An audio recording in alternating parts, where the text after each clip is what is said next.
말씀 전하기 전에 제가 새벽 예배 때도 말씀을 드렸고 금요기도 때도 말씀을 드렸는데요.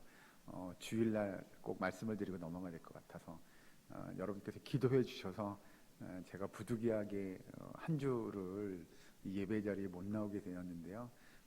죄송스럽게 생각하고 또 굉장히 감사하는 마음이 있습니다. 여러 권사님들이 저한테 전화 주시고 또 문자도 주시고 제가 정말 큰 힘이 됐고요. 지금은 완벽히 나았다라고 말씀을 못 드리겠습니다만은 더 잘 관리해서 이 예배 자리를 꼭 지킬 수 있도록 그렇게 하도록 하겠습니다. 어쨌든 다시 한번 감사드립니다. 오늘 말씀 보시겠습니다. 사도행전 5장 1절에서 11절의 말씀, 이 말씀은 여러분 이 말씀을 보기 전에 우리가 그 앞의 상황을 좀 보고 넘어오셔야 이 말씀의 이해가 좋을 것 같습니다. 4장 그 36절 37절 말씀 잠깐 보고 말씀을 시작하겠습니다. 여기 바로 앞에 있는 내용입니다. 사도행전 4장 36절 37절 두 절의 말씀이니까요. 같이 한 목소리로 함께 봉독하겠습니다. 시작. 구브로에서 난 레위족 사람이 있으니 이름은 요셉이라. 사도들이 일컬어 바나바라. 번역하면 위로의 아들이라 하니 그가 밭이 있음에 팔아 그 값을 가지고 사도들의 발 앞에 두니라. 아멘.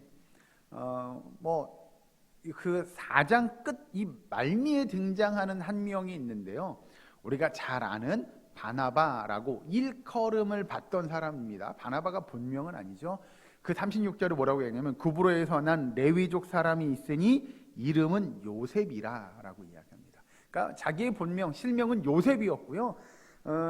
특별히 성경은 뭐라고 했냐면 사도들이 일컬어 바나바라 라고 했다라는 거죠. 사도들이 그 요셉을 일컬어서 아우 저 친구는 완전 바나바야. 저분은 바나바 같은 사람이야. 우리가 마치 별명을 이야기하듯이 바나바라고 이야기했다는 겁니다. 근데 성경에 나온 대로 그 바나바의 뜻은 위로의 아들이라는 뜻이라는 거죠. 그러면 여기서 우리가 이 내용을 조금 잠깐 의미해보고 묵상해보고 넘어가야 되는데요. 사도들이 요셉이라는 이 분을 일컬어서 야 이분은 바나바야. 정말 위로의 사람이야 라고 이야기했다는 얘기는 일단 먼저 누가 위로받았어요? 누가 위로받았다는 이야기죠? 다들 이렇게 입이 무거우셔서 다 알고 있으나 쑥스러워서 대답 못하시는 줄로 믿습니다. 여기서 이야기하는 대로 사도들이 먼저 이 바나바라고 일컫는 요셉이라는 분에게 위로를 받은 거죠. 그러면 또 한 가지, 그러면 과연 사도들만 위로를 받았겠느냐? 아니요. 사실 이 요셉, 바나바라고 일컬음을 받는 이 요셉이라는 사람의 그의 행동, 그의 삶의 모습을 보고 사도들도 위로를 받았겠지만 더불어서 이스라엘 민족 공동체 안에, 우리가 이야기하는 교회 공동체 안에 있는 모든 사람들이 다 뭘 받아요? 위로를 받았다는 거죠. 이렇게 보셔야 됩니다. 여러분 이걸 잘못 보면 사도들을 잘 섬겼나 봐, 사도들한테 잘했나 봐 라고 생각하기 쉬우나 아니요, 그렇지 않아요. 사도들에게도 위로가 됐고요, 교회 공동체 안에 있는 모든 이스라엘 사람들에게 다 함께 위로가 되었던 거죠. 그 모습을 보고 사도들이 정말 저 요셉이라는 분은 어쩜 저렇게 잘 위로를 할 수가 있어, 잘 섬길 수 있어가 된 거예요. 이걸 잘못 해석하면 어떻게 되냐면 사도들한테 잘했어야 돼요 라고 해석하면 여러분 이건 잘못된 거예요. 그게 아니고 바나바라고 하는 분은 정말 교회 공동체를 잘 섬기신 분이었어요. 왜 그러느냐, 이제 37절에 그가 밭이 있음에 팔아 그 값을 가지고 사도들의 발 앞에 뒀다. 잘 아시겠지만 왜 그걸 사도들의 발 앞에 두었느냐라고 한다면 제가 판 이 밭을 팔아서 돈으로 바꾼 이 돈을 가지고 이 교회 공동체에 있는 어려운 사람들, 힘든 사람들을 도와주시는데 이 돈을 써주세요라고 요즘으로 이야기하면 헌금한 거죠. 사도들이 그 모습을 보고 정말 위로를 얻은 거예요. 이건 쉬운 일 아닌데. 여러분 생각해 보세요. 이 예수님이 오셨던 2000년 전만 하더라도 사실은 문화라고 하면 농경 문화잖아요. 다 농사 짓고 먹고 사는 사람들이었잖아요. 그런데 자기 밭을 팔아요? 여러분 이건 자기 재산의 거의 어떻게 보면 조금 거짓말 조금 보태면 전 재산을 판 거나 다름없잖아요. 소출이 없을 건데요. 소출이 줄어들 거잖아요. 예를 들어서 밭에서 난 소산물을 판 그 값을 헌금했다라는 거하고 그 밭을 판 돈을 헌금했다고 하는 건 여러분 이건 의미가 다른 거죠. 그렇게 바나바가 했던 일들을 바라보며 사도들이 또 교회 공동체 안에 있는 많은 사람들이 정말 위로를 받은 거예요. 그래서 그 모습을 보고 지금 오늘 본문에 등장하는 5장 1절에서 11절에 우리가 잘 아는 아나니아와 삽비라에 대한 이야기가 등장합니다. 사실 이 두 가지 사건은 이렇게 수평적인 구조로 놓고 보셔야 돼요. 그래야 앞에 등장한 바나바에 대한 이야기와 뒤에 등장하는 아나니아와 삽비라에 대한 이야기가 왜 지금 여기서 지금 사도행전에서 다뤄야 했는지를 우리는 이야기할 수 있습니다. 자, 앞에 등장한 바나바는 그렇게 정말 자기의 것들을 소중한 것, 자기의 전재산이라고 이야기할 만한 그 밭을 팔아서 그 밭을 판 돈을 사도들 발 앞에 갖다 줘서 정말 교회 공동체 안에 있는 어려운 사람들을 위해 써주세요 라고 그가 했어요. 그건 일명 우리가 표현할 때는 이건 분명 진심입니다. 그리고 그렇게 할 수 있었던 그 이면에는 그의 믿음, 그의 신앙이 자리 잡고 있는 거죠. 왜요, 여러분? 솔직히 여러분 그런 거 있잖아요. 내 거라고 생각되어지는 것들이요. 뭐 어떤 것들든 괜찮습니다. 어떤 뭐 물질이든 물건이든 뭐든 괜찮아요. 내 거라고 생각되어지는 것 중에 우리가 아깝지 않은 것 있을까요? 다 아까울걸요. 이건 내 거야 라고 생각되어지면 이건 아까운 겁니다. 그런데 그 중에 전 재산이요? 그거요? 안 아까운 사람이 어디 있었겠어요. 그런데 바나바라고 하는 일컬어지는 이 요셉이 그 아까운 걸 불구함에 그걸 다 팔아가지고 사도들 발 앞에 갖다 놓았어요. 그건 바나바가 갖고 있는 분명한 믿음이 있었단 이야기예요. 어떤 믿음이에요? 내가 이걸 다 팔아서 다 사도들의 발 앞에 둬서 정말 교회 공동체를 위해서 쓰더라도 나는, 내 삶은 누가 책임져줘요? 하나님께서 책임져 주실 것이라고 하는 믿음이 없었다면 반대로 생각해 보는 거죠, 여러분. 만약에 그걸 다 팔았는데 나 내일부터 뭐 먹고 살지? 라고 생각이 들면 그거 팔 수 있을까요, 없을까요? 없죠. 못 팔죠. 왜요? 당장 굶어 죽으라고요? 라는 생각이 들면 그거 못 파는 겁니다. 그런데 바나바는 그 밭을 팔아서 하나님 앞에 갖다 놓아요? 그건 그에게 분명한 믿음의 고백이 있는 겁니다. 그와 반면에 오늘 본문에 등장하는 이제 아나니아와 삽비라에 대한 이야기를 보면 5장 1절에 아나니아라는 사람이 그의 아내와 삽비라와 더불어 소유를 팔아 그 값에서 얼마를 감춤해 그 아내도 알더라. 얼마만 가져다가 사도들의 발 앞에 두니 라고 하는 겁니다. 여기서 이제 우리가 몇 가지를 살펴봐야 됩니다. 아나니아와 삽비라 이야기를 사실은 모르는 분들은 없으리라고 생각이 듭니다. 그들이 밭을 팔았는데 전부를 하나님 앞에 드린 게 아니라 요만큼만, 일부분만 하나님 앞에 드린 거죠. 그럼 먼저 왜 성경에서 지금 이 이야기가 등장해야 했느냐라고 이야기한다면 사실 아나니아와 삽비라에게 있어서 그럼 성경에서 다루고자 하는 문제는 도대체 뭐냐라고 하는 겁니다. 아나니아와 삽비라 사건을 통해서 성경이 우리에게 들려주고자 하는 메시지는 도대체 어떤 거냐는 거죠. 이걸 잘못 오해하면 그런 겁니다. 팔았어? 팔았으면 얼마를 갖다 바쳐야 돼요? 얼마 갖다 바쳐야 돼요? 다 바쳐야 돼요 라고 생각하면 이건 잘못된 겁니다. 먼저는 중요한 건 뭐냐면 아나니아와 삽비라가 가지고 있는 마음가짐이에요. 이게 뭐냐면 속된 표현으로 우리는 왜 예를 들어서요 밭을 팔아서 이만큼의 재물이 생겼어요. 근데 그 중에 이만큼이 아니라 이만큼만 드렸겠느냐라는 거죠. 일부분만 이만큼만 드렸겠냐는 거예요. 우리가 충분히 그래 이건 그것 때문이 아닐까라고 유추 가능한 내용 중에 하나는 뭐냐면 욕심입니다. 그 욕심이 우리 마음에 있는 순간 우리는 어떻게 돼요? 아깝게 됩니다. 그걸 아까운 생각이 드는 거예요. 이걸 다 해야 돼? 요만큼만 해도 되지 않겠어? 라고 생각이 드는 건 아까운 거죠. 그 아까운 생각이 드는 순간 우리는 하나님 앞에 다 내려놓을 수가 없게 됩니다. 그건 다름 아닌 자기 욕심에서 시작됩니다. 그 욕심의 마음이 있었기에 요만큼만 갖다가 드린 거예요. 그러면 우리는 그런 거죠. 욕심 있으면 안 되나요? 라고 하는 겁니다. 여러분 생각은 어떠십니까? 솔직히 저한테 누가 물어보면 목사님은 욕심 있어요 없어요? 라고 물어보면 저 뭐라고 대답하실 것 같습니까? 권사님 대답 잘해주셔야 돼요. 욕심이 있다고 해도 좀 그럴 것 같고 없다고 해도 그럴 것 같은데, 사실 여러분 욕심 없는 사람이 있을까요? 예, 한 명도 없을 겁니다.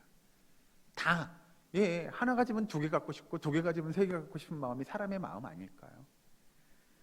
누구나 다 욕심 있는 거죠. 그러면 그 욕심을 부리는 게 나쁜 일이냐? 아니요, 그렇지 않을 겁니다. 그러면 왜 성경에서 이야기하는 문제가 욕심에 관한 이야기를 이야기하느냐라고 하는 겁니다. 여러분에게 이 문제를 다루기 전에 한 가지 더 질문하고 넘어가겠습니다.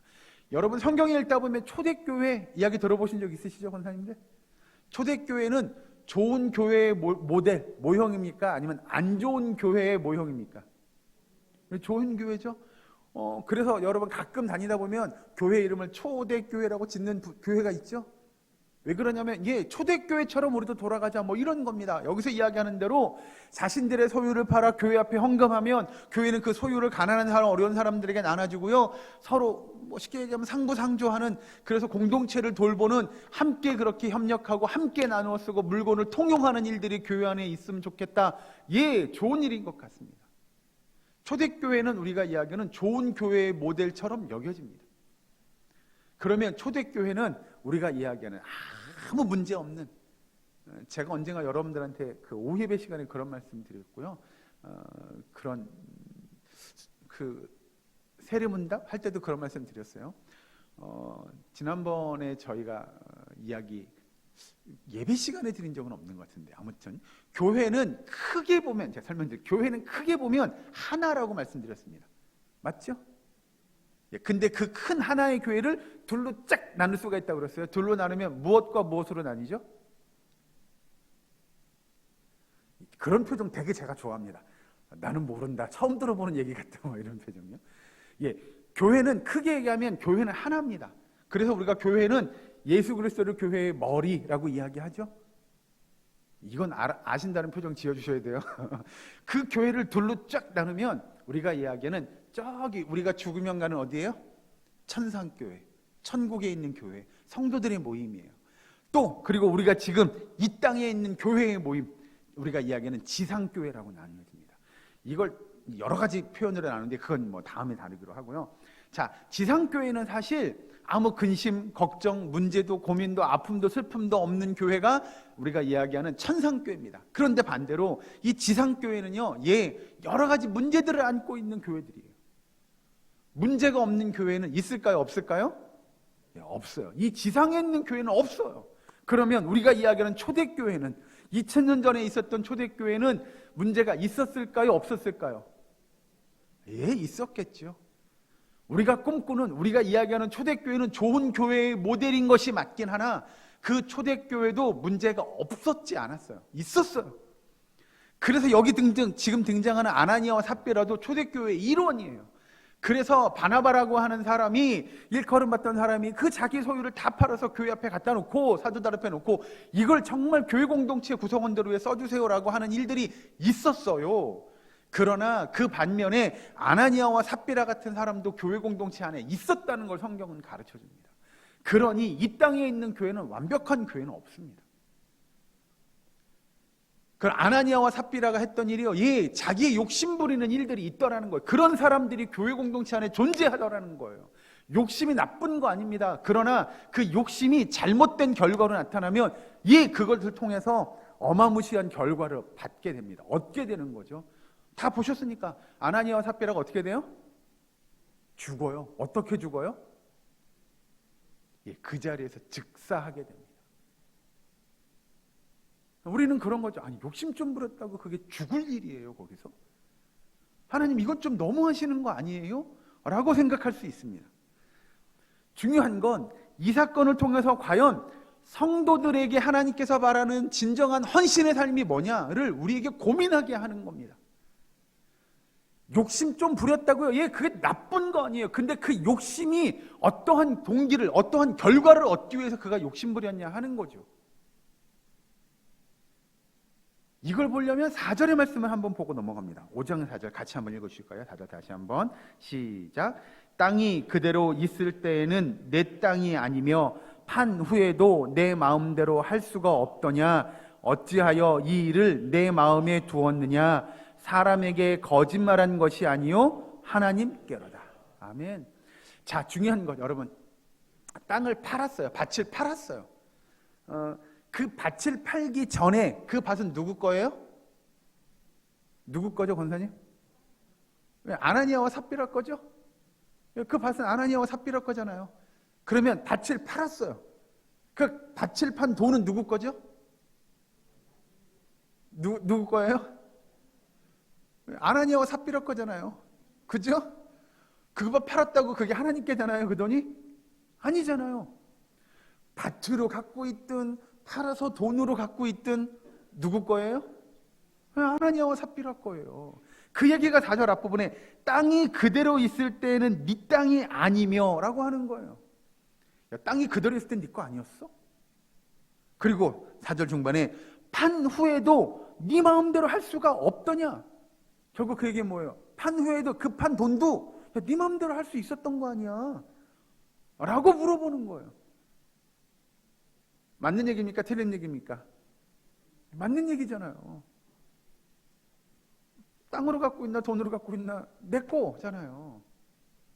그런데 문제는 뭐냐면 4절 후반에 어찌하여 이 일을 내 마음에 두었느냐라고 하는 거예요. 도대체 뭘 네 마음에 두었냐면 사람에게 거짓말한 것이 아니요 하나님께 거짓말한 게 문제다라는 거예요. 그러면 뭘 거짓말했어요? 다 내용 아시니까 정리하고 넘어가시죠. 뭘 거짓말했어요, 여러분? 예, 제가 사도들의 발 앞에 둔 이 돈이 제가 밭을 판 전부입니다. 모두 돈입니다. 그 전액을 여기다 제가 갖다 헌금한 겁니다라고 그들이 거짓말했다는 거예요. 그게 문제인 거예요. 그들의 욕심으로 인하여 절반만, 조금만, 일부분만 드렸다고 하는 그것이 하나님 앞에 거짓말했다는 게 문제가 됐다는 거예요. 욕심 부려도 돼요. 그게 지금 왜 그러냐면 예를 들어서 이만큼을 내가 얻었는데 밭을 팔아서 받았는데 그중에 요만큼만 드렸어요. 사도들 앞에 갖다 놓으면서 사도님 저희가 밭을 팔아서 요만큼 제가 수익을 딱 판 돈으로 이만큼의 돈이 생겼는데 그중에 제가 이만큼만 헌금하려고 합니다. 라고 이야기했으면 어떻게 됐을까요? 칭찬받았을 거예요. 아유, 훌륭하세요. 그것도 어디예요? 감사해요. 이것도 하나님 앞에 잘 쓰도록 하겠습니다. 라고 했을 거라는 거죠. 그런데 마치 이것이 이만큼 갖다가 사도들의 발 앞에 두면서 저 이만큼 판 거예요. 라고 이야기하는 거죠. 그러면 다시 옆길로 잠깐 갔다 오셔야 됩니다. 왜 바나바의 사건을 앞에서 우리가 다루어야 했으며 지금 아나니아와 삽비라의 이 사건을 통해서 성경이 무엇을 이야기하고자 하느냐라고 한다면 아나니아와 삽비라는 바나바의 모습을 본 거예요. 그래서 저렇게 밭을 팔아가지고 사도들의 발 앞에 뒀더니 사도들이 칭찬을 받았어. 많은 사람들이 그를 위로의 사람이라고 그렇게 칭송해 주는 거야. 그걸 본 거예요. 그러니 나도 그렇게 하고 싶은 마음이 드는 거죠. 나도 이거 팔아가지고 내가 사도들 발 앞에 두면 사도들이 나를 칭찬해 줄 거야. 모든 교회 성도들이 나를 이렇게 칭찬해 줄 거야. 라고 생각했던 것일 겁니다. 충분히 예상 가능한 거죠. 그래서 자기 밭을 팔아서 갖다 바치는 데까지는 좋았는데 중요한 건 그들이 진실했어야 했어요. 정직했어야 한 겁니다. 그게 문제였어요. 아까 4절에서 이야기하는 대로 사람에게 거짓말한 것이 아니라 하나님께 거짓말한 그것이 문제다라고 성경은 이야기합니다. 그래서 우리가 한 절 말씀, 3절의 앞절의 말씀도 한 절 같이 읽어주시죠. 5장 3절 시작.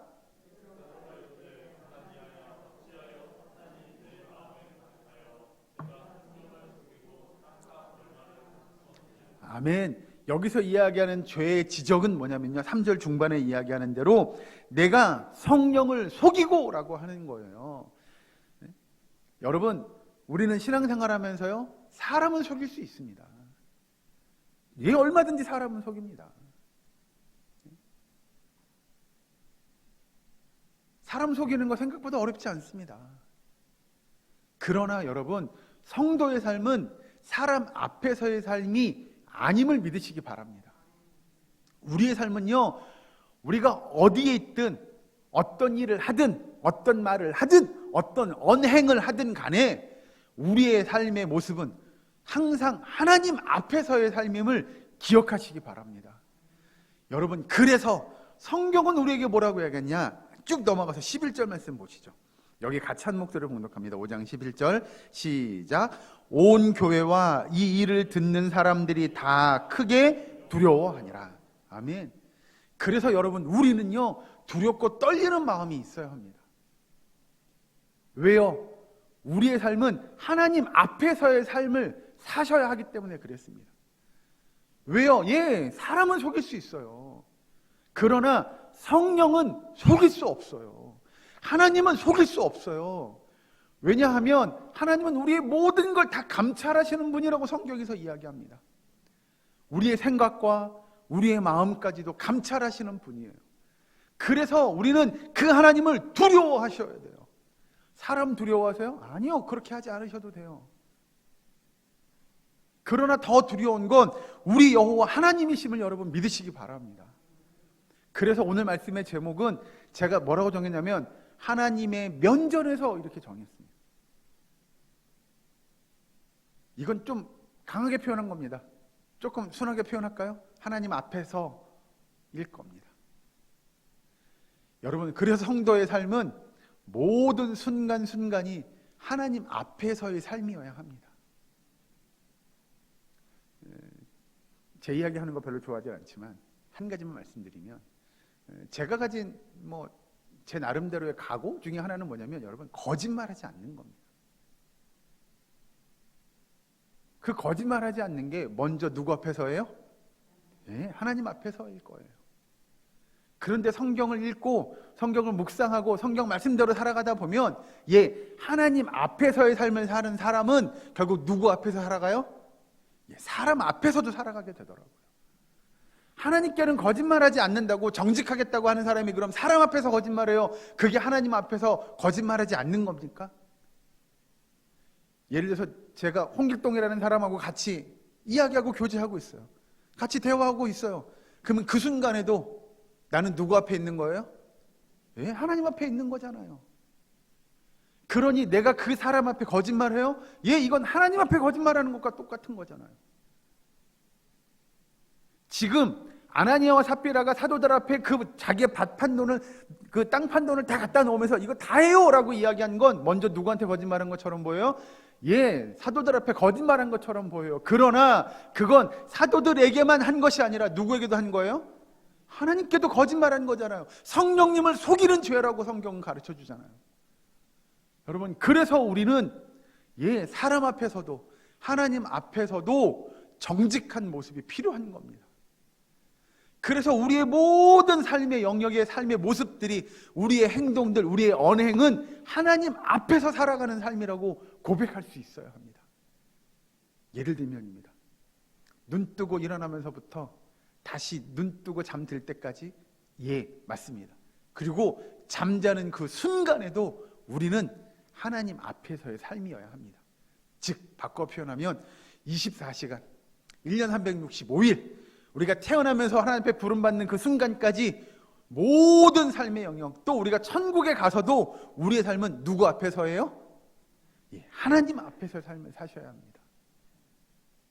그래서 여러분, 정말 우리는 하나님을 의지하고 하나님만 신뢰하고 하나님만 바라보며 하나님 앞에 신실하고 또 의로운 모습으로 나아가기 위해 애쓰셔야 합니다. 노력하셔야 합니다. 우리가 더욱더 순결하고 정결한 모습으로 하나님 앞에 서는 저와 여러분 되기를, 우리의 사랑교회 모든 권속될 수 있기를 주의 이름으로 간절히 축원합니다. 기도하겠습니다. 사랑과 은혜 하나님 감사합니다. 하나님, 우리의 삶이 정말 하나님 앞에서의 삶이 되게 하여 주시옵소서. 우리의 모든 삶의 순간순간들이 하나님과 사람 앞에서 하나님의 역사를 이루어가고 하나님의 영광을 이루어가는 주의 백성들의 삶의 모습이 될 수 있도록 주님 인도하여 주시옵소서. 아버지, 우리의 사랑교회가 정말 하나님 앞에서의 삶을 이루어가는 그런 신실한 하나님의 백성들이 가득한 넘쳐나는 교회 될 수 있도록 주께서 인도하여 주시옵소서. 감사드리며 예수님의 이름으로 기도하옵나이다. 아멘.